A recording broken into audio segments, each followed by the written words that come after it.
you look at the penal code at sections 162 down to 165, homosexuality and these unnatural sexual acts are expressly prohibited.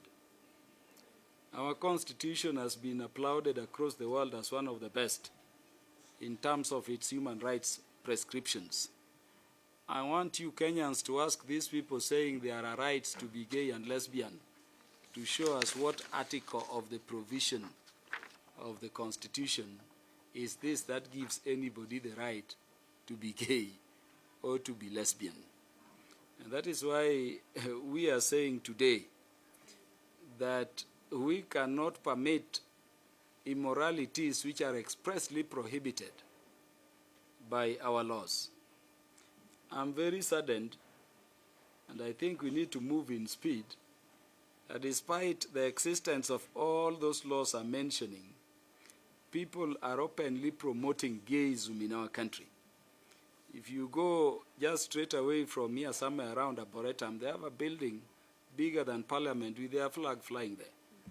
And this is happening despite the fact that it is criminal to engage in that enterprise they have officers for in Kenya. So we want to deal in our bill with those people who are promoting, with those people who are aiding and abetting, the people running those sacred places for such purposes. We want even to sanction law enforcement agencies. Because you can ask yourself, if the police are not acting, what remedy are Kenyans left with? And I want to tell the Kenyan people that we are giving the police notice to move and enforce the existing law. If there is failure, we'll now be moving Kenyans to exercise their right to undertake citizenship arrest. And we are saying this because we are past the time when this thing was being pushed. Let Kenyans go into the slum areas of Nairobi. Go to the low-class areas of all towns, including Homa Bay town. These people are recruiting our youths, our young people, the future of this society, for as low as 500 shillings into these acts. So this thing has pervaded the society. I'm aware this thing is in all government offices. This thing is even in Parliament. This thing is even in the media. This thing is percolating all over. But I want to tell the people imagining we can withdraw, because I've been receiving threats telling me, Kaluma, withdraw from that enterprise. Tell them to study my history with matters concerning the family. Yeah. We brought down the slave queens the other day. Kaluma brought the Marriage Act, which has consolidated all marriage laws. Up to the time we brought the Matrimonial Property Act, Kenya was relying on 1882 laws of England on matrimonial property. On family, there is no backpedaling. And don't call me to say I'll not go to your country. What do we lack in Kenya? You can cancel your stupid visa. I was a short while back in a foreign country, and you can imagine being approached by a fellow man asking me to go out and mess with him, sleep with him. And the guy has the audacity to tell me I look nicely round. Can you imagine? What a level of perversion. So I'm telling our people that this is an enterprise which is going on. There is no reverse gear.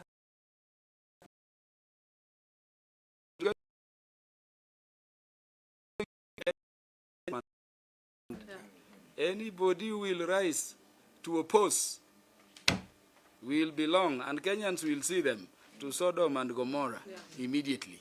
And as Kenyans will fight very hard, and I know we are more than the people of Sodom and Gomorrah sent in this parliament. I know we will succeed.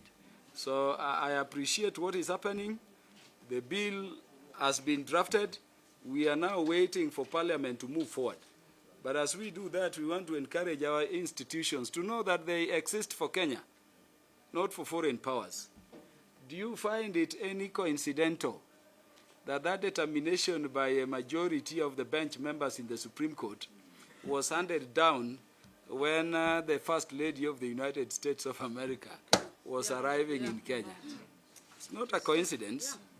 Is it coincidental that then you see her giving us some 16 billion for hunger? This hunger of ours, which makes people think our moralities can be bought. why don't we have measures to end it? And remember, imagine, even if you are a child, the Supreme Court rightly says these things are criminal acts in Kenya. They're not just sins. But then the Supreme Court goes ahead and says that the association of these criminals still has to be registered. What are you talking about? What a contradiction. It's like telling convicts, murder convicts, you can register murderers association. What will stop terrorists from approaching the NGO's board to say we also want to be registered? What will stop rapists from saying we can now be registered? We are going back to that Supreme Court, and I'm encouraged by the position taken by the churches. Because people think you cannot appeal to the Supreme Court, but you can go back for a relook, review. And I take courage in the fact that only 3 judges of the Supreme Court decided so. 2 dissented and 2 were not there. We are going back to that Supreme Court with the religious organizations, the churches and everybody, and we are going to request the Supreme Court in their full bench of 7 in number to review that position. And if they don't, then I want to remind the Supreme Court and our court system to begin reading where they derive their power from. The people. They are exercising the delegated power of the people of Kenya, not some perverts or their external funders. We may not even end at disbanding that Supreme Court, but we can have a law, because the Constitution also says nobody, no authority, including the Supreme Court, has the power to make any provision with the force of law other than this Parliament. So if we don't succeed in that Supreme Court, there will be a provision in the bill we are going to propose that will deregister, if they would have been registered, any organization encouraging or promoting this vice. That is our position. We want the education sector to work around it. We want the law enforcement to do their work. And we want everybody to be on the alert, more so for their children.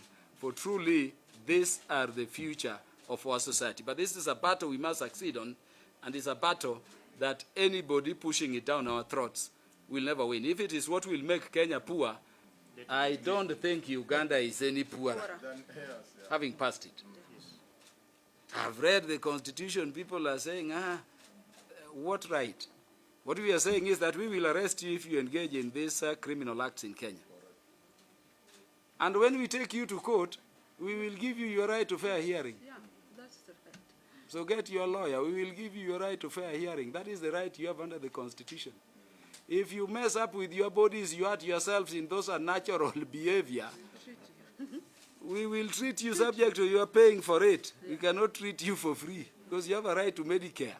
But we need to protect our system so that the society really is sanctioned. I'm very happy with my church, the Catholic Church. And I'm very happy with the other religious organizations, including the Muslims, the Hindus. And I'm happy that the church is, voicing their moral position and their position as an institution in this church. I thank you very much.